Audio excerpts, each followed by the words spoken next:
and welcome to a special emergency pod edition of Let's Pod This. My name is Andy Moore, and I'm joined with... Scott Melson. Joined by, I think. Scott Melson. Thanks for being here, Scott. Yeah, man. Thanks for letting us come into your living room again on a Saturday. I mean, I feel like it's the only option we have, right, after the crazy developments of the last, 20 hours. Yeah, I agree. I know that you are at least a little excited about doing an emergency podcast. I mean, it's our first chance. It's the first time that we've had a truly unexpected event. I mean, we've had a couple things that were, maybe a little bit surprising, didn't go exactly the way we thought, but they always happen on Wednesdays or Thursdays, so they didn't get their own special issue of the pod. Right. And yet here we are, because this week, if there's one thing we should have learned this year, it's that nothing is going to go the way we expect. I mean, that is a fact.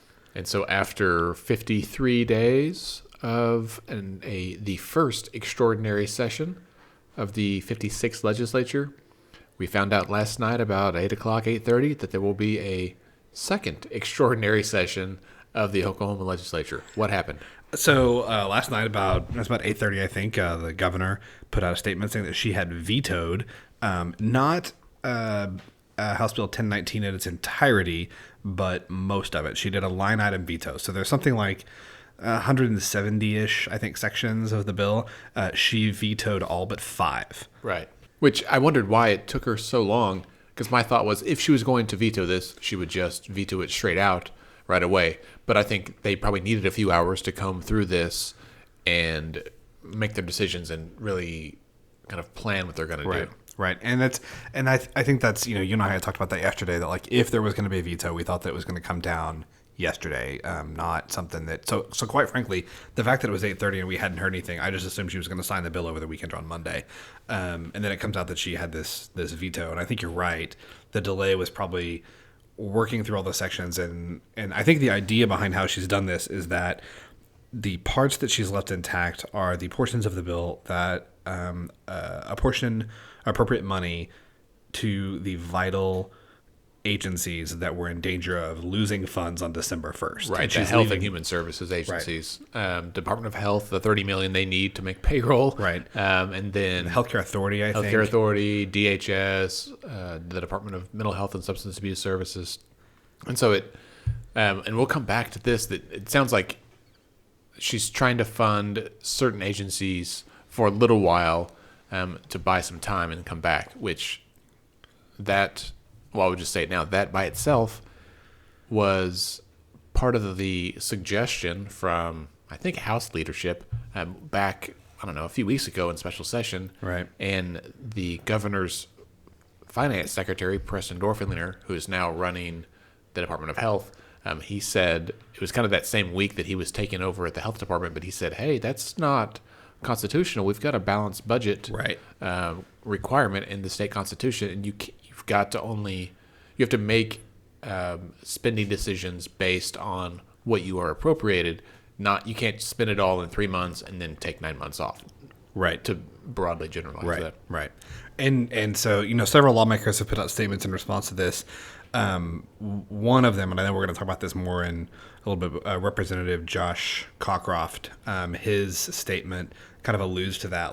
Is it constitutional for her to do that? Which I don't know the answer to whether it is or not, but what are you going to do in the meantime? Right. I don't think we're going to get a Supreme Court ruling about this on Monday. Right. So let's start by saying a couple of things. One, I think it was funny how we both found out about this. I was at the emergency vet with one of our dogs who's been there for a week now, 6 days. And is doing better, right? It sounds like? Ish. Yeah. And so I was in the room just visiting him like you'd visit any loved one at the hospital. And you called me, which is rare. We could by text, like most people. And so you called, and I was like, oh, what's going on? And all you said was, dude, she vetoed it. That was the first thing. Because your wife had got a notification from a news channel on her phone. And so we talked for a minute, and then I looked over at Twitter, and it was just starting to explode. Yeah. Everyone was chatting about it. And I don't I don't think there'd been any official statements out yet. It had come out about 15 minutes prior. It took a minute. I mean, it took a minute for official statements to come out because I think people were shocked. Yeah. And what's funny is people were shocked that she did it, despite the fact that she has repeatedly threatened to do it. Right. I mean, Right? she said from the beginning, when she very first called the special session, come back, do these things, and if you don't, I'm going to veto anything that uses one-time money or Cut stuff. Cut stuff. Which, I mean, right after that, some House leadership said, well, they'd be okay with cuts of about $60 million, which is roughly where we ended up. And so it's like, well, I mean, you've been saying this the whole time. Why now? Or why now? Like, why didn't you push this harder? I mean, it's just funny to me that people are like, oh my God, I can't believe she did it. I mean, we were taking bets on it on the pod. Right. So I pulled up our spreadsheet from that. So in our last episode from like 2 days ago, we had guest John Rourke with us. And so all three of us kind of cast our predictions for how many yes votes the Legacy Wells bill would get and the budget bill, and then whether or not the governor would sign both of these.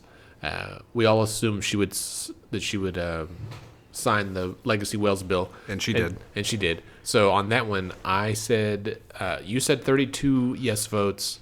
I said 34. John said 36. There were actually 27. Yeah. So we all overshot that one.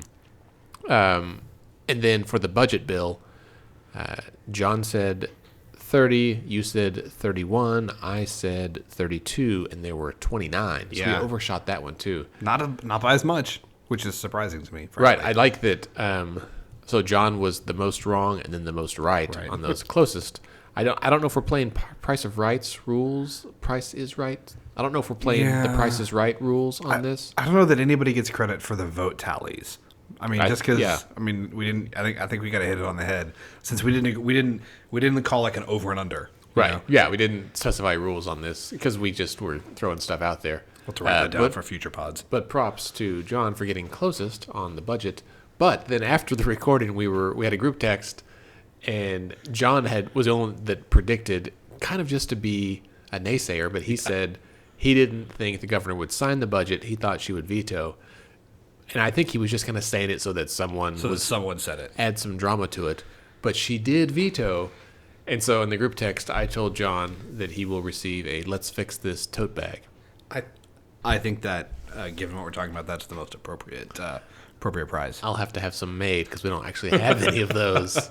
I told him I'd pay for it out of my pocket as well. So that's John's the treasurer. So. Yeah, he vetoed the idea of buying tote bags at this point.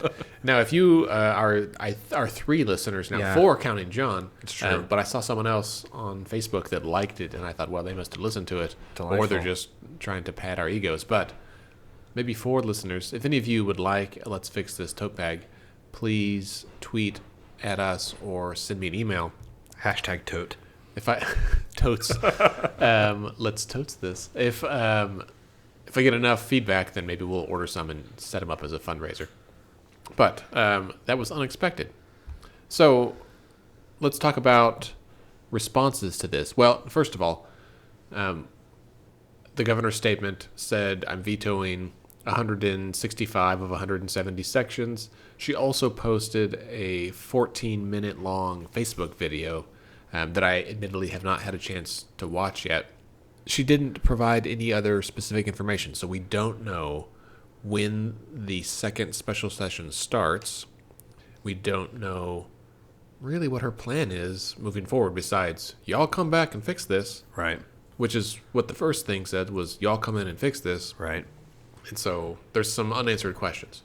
I think those are some of the unanswered questions. I have more. I'm not at all sure how this works, right? Like, because I don't, looking at I did not read the bill, the 170 sections in its entirety, but I did read the fiscal analysis of the bill, the fiscal impact statement.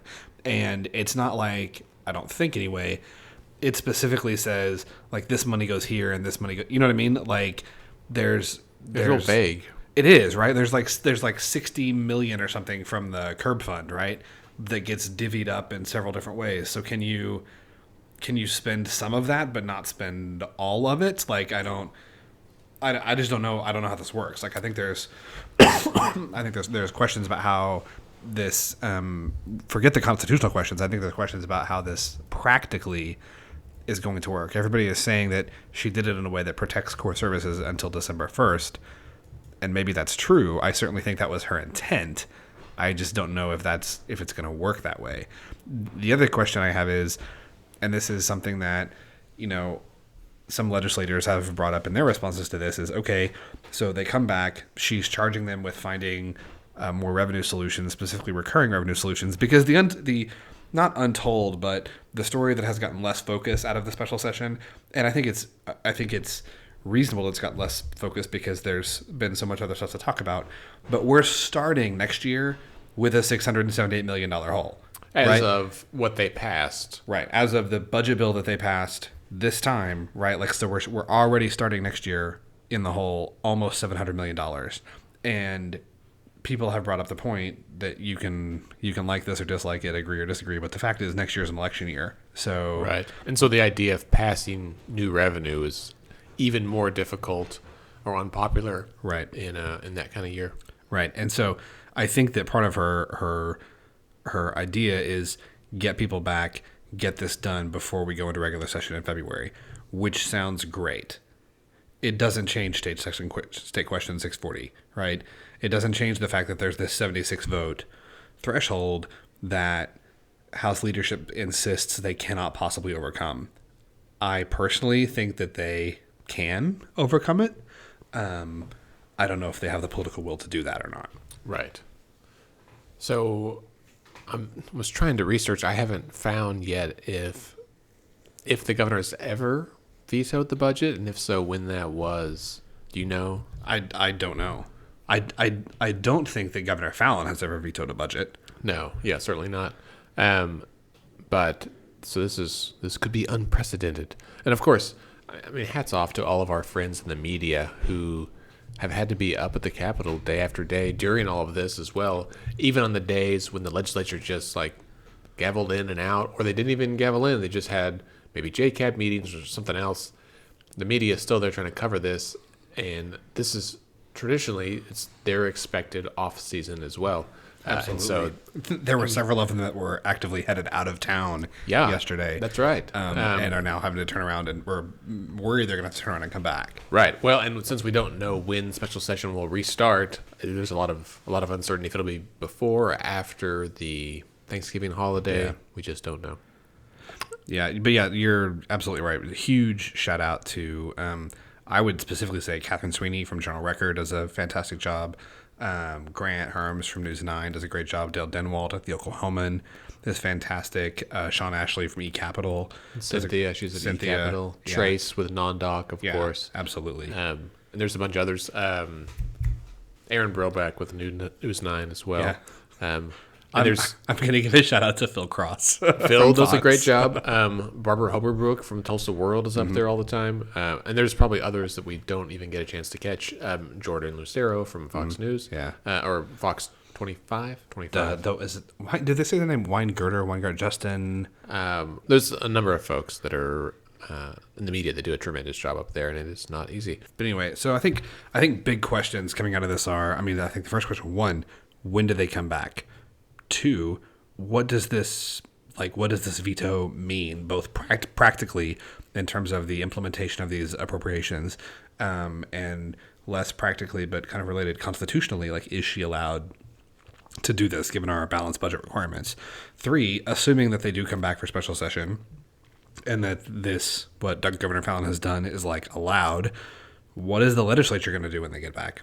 What are the next steps for them? Like, do they gavel in, gavel out, and just say we're not doing anything else? Because the thing is, they have that option, right? Like, they can, like, the legislature could do. Actually, I think that may be the constitutional implication.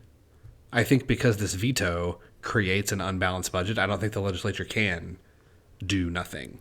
I think that may be the answer. That because can they override her veto with a 2/3 vote? I don't think they have 2/3 votes.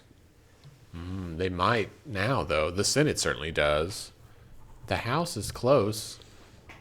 If they would all vote for it, that's the hard. And I bet you're right, because House Republicans, the base Republicans, would probably go for it. The far right platform caucus would probably not, and the Democrats won't. Right. Interesting. right?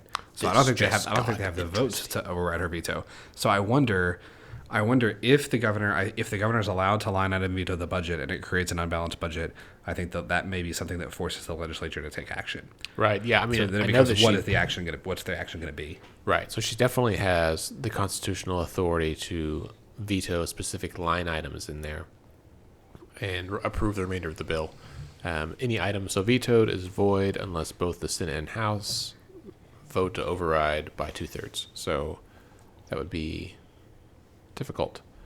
Very curious. So let's talk about response. First, we'll talk about response against the veto, which is House Republicans, Senate Republicans too. Primarily, like, this is base Republicans. I haven't seen any statements from the far right platform caucus group.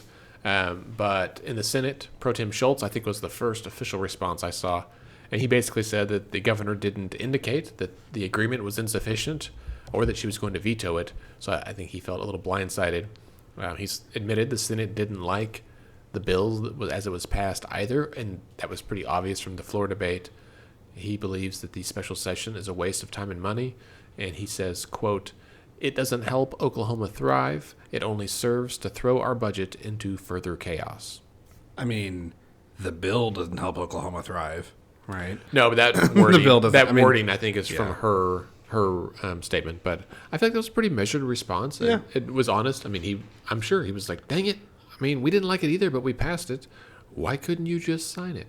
Well, and I am a little confused. The governor didn't indicate that the bill was insufficient.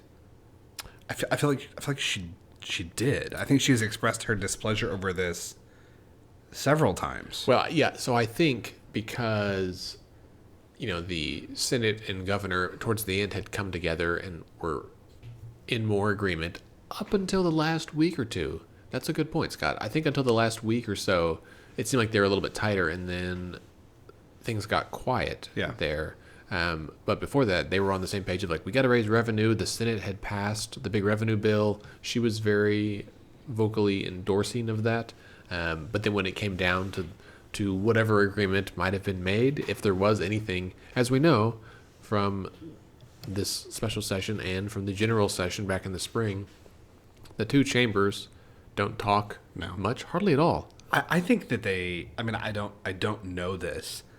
I think they may actively dislike each other. I mean, I wonder if if leadership in the chambers actively despise each other, because it kind of seems like it sometimes. Yeah, and I've talked to some senators who said like they've never spoken with members of the House before, and it seems I don't know. Call me crazy. If it was me, if I was Speaker, or Pro Tem for that matter, I would try to set up a regular meeting, like maybe weekly or every other week. Right. Certainly at least weekly during a special session with the other chamber. But this whole year, they've really been kind of in opposition to each other. Yeah, and especially given the situation that we're in, right? Like this, a series of, if you've got a must-pass bill and it's a must-pass in both houses, it seems like maybe some coordination would be in order. And I have to say, I think it was kind of I don't know. I mean, it's been like this escalating, like tit for tat, right? Like McCall says that the Senate is the problem; they can't get anything done. They come back later that day and pass the revenue bill and say, "Hey, how about that? How about that? How about them apples?" Okay. Right. So then the House takes it up and can't get it through. So then the House takes up their, the slash and dash bill, the cuts bill, passes it, and then adjourns. Not goes into recess at the call, like adjourns, sine die, before the Senate has even voted on it, right? So the House is leaving town. Right. So we're done here. You don't know that this thing is going to pass the Senate. And there were several senators on the floor during debate calling out the House for what what the hell? You guys freaking adjourned? We haven't even passed this thing yet. Thanks a lot, jerk. Well, and there was someone had kind of postulated that the Senate almost could have done that before. They could have passed the big revenue thing. And then adjourn Sunday night. And sent it to the House because the bill technically that bill did originate in the House and went to the Senate. The House did probably the wise thing of kind of clearing up any possible unconstitutionality of that. Certainly the safe thing. And it didn't pass anyway, so it's all moot. So that was Senator Schultz's response. Speaker McCall over in the House, he said... You mean over in Cabo? Yes, so rumor has it the speaker may have left town and headed to his vacation in Cabo. We should emphasize that is 100% a social media rumor. We do not have any idea if Speaker McCall is actually in Mexico or not. Yeah, I reached out to a few folks in the legislature, and none of them knew for sure, but they all said they had heard it from multiple sources as well. But if there's one thing that rumors are good at, it's being confirmed by multiple unnamed sources. Right. Especially from folks who maybe dislike the person the rumor is about. Yes. So, Speaker McCall said in his statement that this was a complete reversal of the governor's promise and that the veto creates additional uncertainty in the state. It interjects more chaos and drama into the lives of Oklahomans at a time when they want stability, and that she could have just signed the budget and then brought the legislature back for her second special session. So interesting wording there that it says for her second special session. And also that was a possibility, right? That she could have just signed this and then said, I'm going to sign this so we've got something, but y'all need to come back and really fix it this time. So she has that option. I am not in contact with the governor or her inner circle, so this is complete speculation.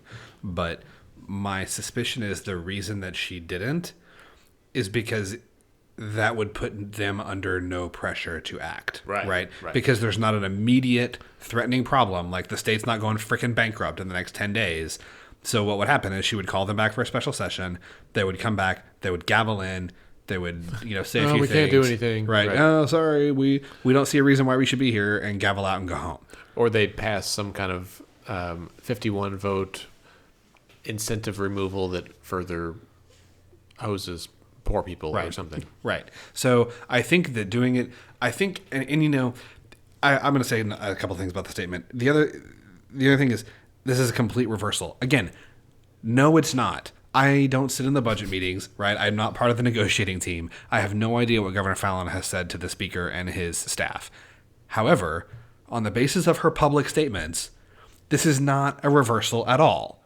Her last public statement, before she issued one yesterday saying she'd veto this bill, said that she found this unacceptable, inadequate. She hadn't decided whether she was going to sign it or not. And she said, and I quote, "We can stay here till Christmas. I don't care." Right. If there's only one person at the altar, it's not a marriage.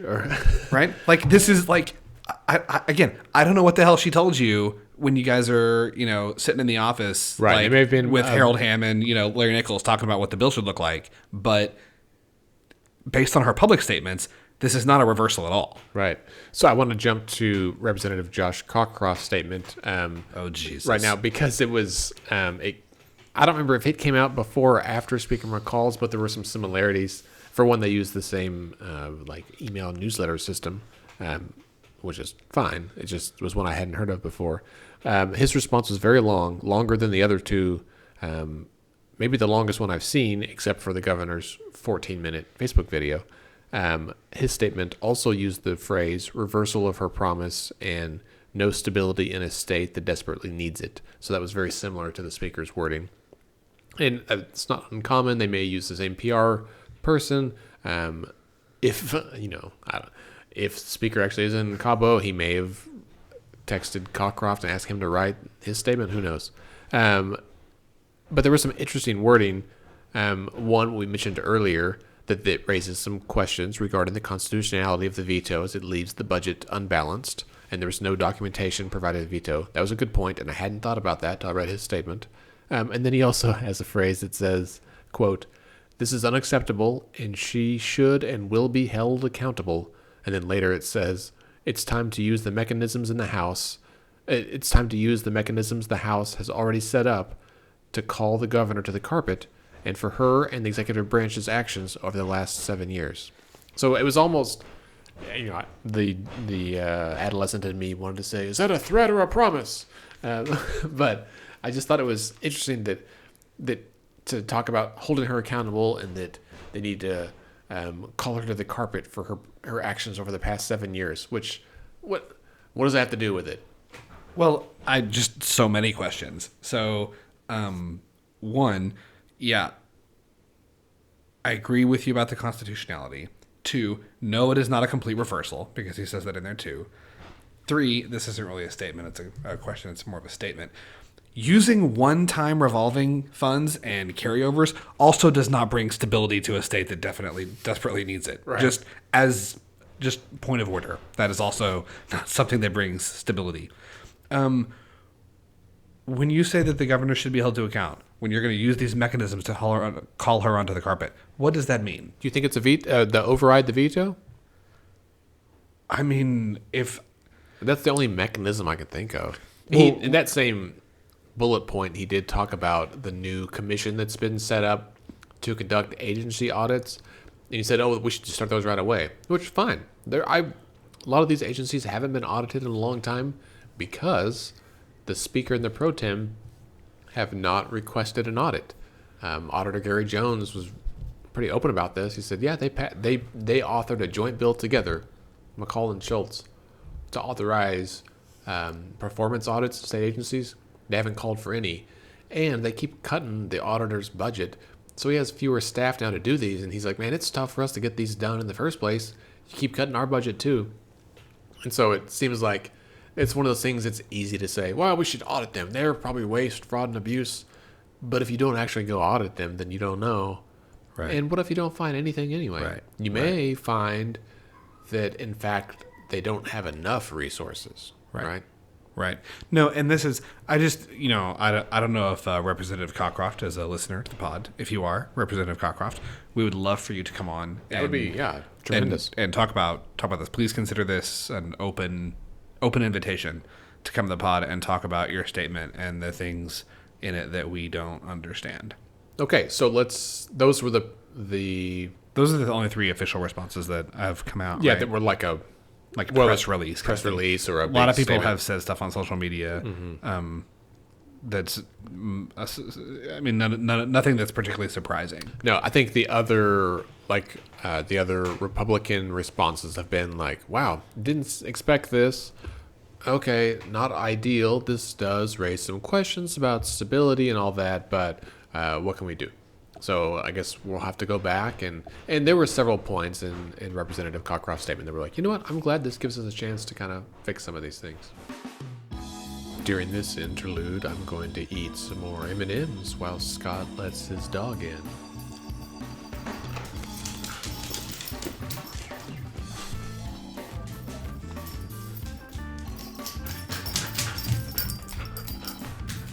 Today we're eating coffee nut M&Ms, which is a new product I was not aware of. They're not that good, but we ate the whole bag. What is actually doing our She's hammering. Sorry. No, that's no problem. Where were we?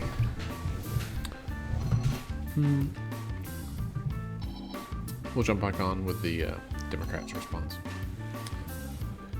Okay, so next let's talk about the responses that were supportive of the veto. And that was primarily the Democrats, and I only saw House Democrats. I don't know about the Senate yet. And also like a lot of the There were some public Republicans. service organizations. Go ahead. I think there were some Republicans that I think feel like this was the right call. Mm-hmm. Right? I mean, because there's several of them that voted against both bills. Like, if you voted against the bill, then it seems like you probably think this is the best course of action. True. And I think it does, just makes it more difficult. It really, I've thought about, if it was me, if I was in the legislature, how would I feel about this? And I think I'd feel the same as I do right now. And it's like, all right, hey, I'm kind of glad that she stuck to her guns and actually said, there's been plenty of times, in fact, back in May, she said, I'm going to veto this if it's terrible. And they came down and she was like, well, I guess I'll sign it. Right. And if she had vetoed it then, we would have avoided this whole thing. Right. And could have knocked it out back in June. But I think they all thought that the cigarette bill would be constitutional, and it wasn't, even though a lot of us found it unconstitutional.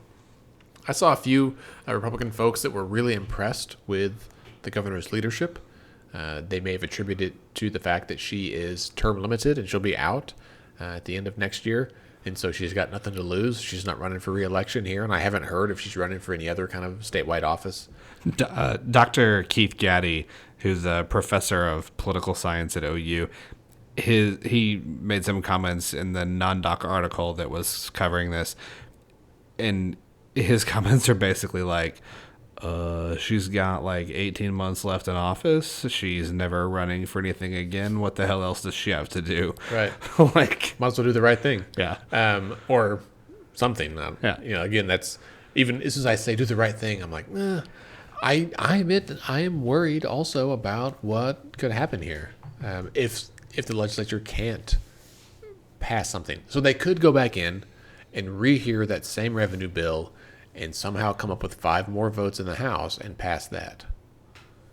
I don't know. Which is honestly what I think will happen. I think that is if you're gonna kind of quiz me on most likely outcome, I think they go back to some version of was it 1054 or 1024? Yeah, 1054. They go back to some version of 1054, which is cigarettes, alcohol, tobacco, fuel, and GPT, and they passed that because they were only 5 votes short. If you look at the Republicans that voted no, the 23 Republicans that voted no, and the 5 Dems that voted no, I can't see anything that you can do to move those 5 Democrats. I mean, maybe you could, but I just don't know what leverage leadership would have with them. I think a couple of the Dems might switch. Yeah. But I think the Republicans, even though there's more of them, a couple of the far right folks voted for it, and maybe you could get 1 or 2 more. I feel like you get 2 Dems and 2 Republicans, and you still need 1 more. There were several committee chairmen that voted against it. Oh, that so you could twist their arms. Yeah. So there were at least 5 committee chairmen who voted for the bill when it did not include gross production tax, and they voted against the bill when it did include the gross production tax. I didn't catch that. Yeah. And so I think if you're leadership, if we're doing like House of Cards, West Wing style politics here, if you're the speaker, those are remotely, those are considerably different styles. That's true, but I think the point is to say if you're trying to play like hardball politics, I think one thing, I don't think that he can do this. I know that he can do this. I don't know if it'd work, but Speaker McCall can go to those 5 chairmen and say, you vote for this bill or you lose your chairmanship. Right. That's, plain and simple. Right. Which, that's how you do politics. Right. This is what, Leslie Osborne, friend of the podcast, this is what happened to her, right? She lost her chairmanship of the A and B committee because of public disagreements that she had with leadership. Yeah. I spoke to her last night. I didn't ask her this, but I kind of wonder. I know I spoke to her last night, and I didn't ask her, but I definitely wonder if she feels relieved that she is not A and B chair right now and having to be the one to go through this and to run these bills under her name and try to defend them, especially the bills that she doesn't support. I know that was hard during the regular session last year. Yeah. And you can see Chairman Wallace kind of struggling with some of this, just like, come on, guys, just pass this. Right. So that's a mechanism they have. And so if you can get everybody who voted for it the first time to vote for it again, which, to me, shouldn't be hard, because you're already on record supporting the thing, right? And you supported it and it didn't pass. That's the worst. Like if you're an anti-tax Republican in Oklahoma, that is the worst possible outcome, is to vote for a tax increase that then doesn't even become law. Right. Okay? Like you're not even successful. So if you can do it again, not lose anybody, you twist those 5 arms, maybe you pull, 2 of the Democrats across. Right. I think you can get to 70. I think you could get to 76 pretty easily. I think they could have gotten to 76 the first time, except I agree with what several people on both sides of the aisle have said, that leadership didn't actually want the thing to pass. Mm-hmm. Yeah, we don't, we're not in those backroom meetings, so we don't know for sure, but that it's not beyond the realm of possibility. Well, and not only is it not beyond the realm of possibility, but legislators have openly spoken about this on the floor and in committee meetings and on social media. Mm-hmm. It's still a he said, she said. It comes down to who you believe more. Sure. You're right. We're not in the room, but I guess what I'm trying to say is this is not just you and I sitting in my dining room speculating like, oh, maybe that happened. It's like, oh, this is what someone else said it first. This is what we have heard happened, and the folks that we heard it from are people who do sit in these meetings. True. True. All right. Well, I guess that's really all that we know right now. So to recap, 1019, the budget bill, Governor Fallin vetoed 165 of the 170 sections. Supposedly, we think that she has done it in a way that is constitutional and will protect funding for vital services for vulnerable Oklahomans through December 1st.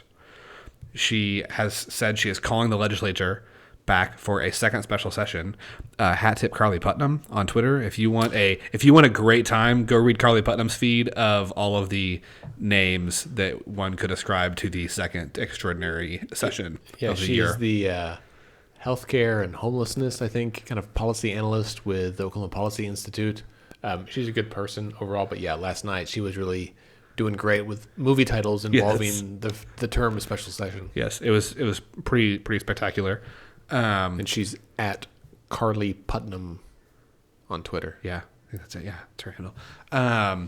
She's calling the representatives and the senators back for another special session.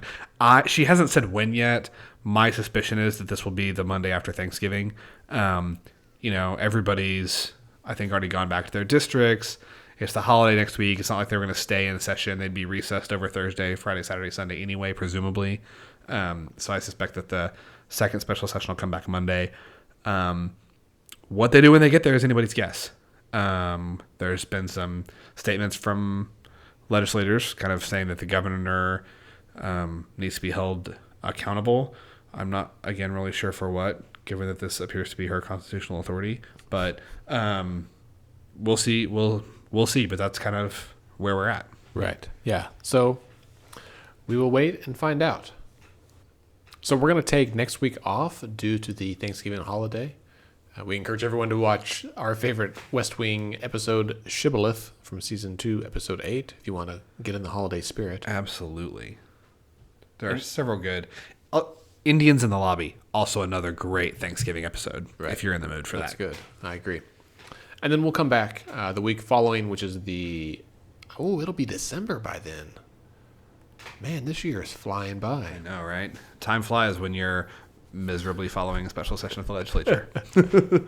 Good call. All right. Well, this brings us to the end of this episode.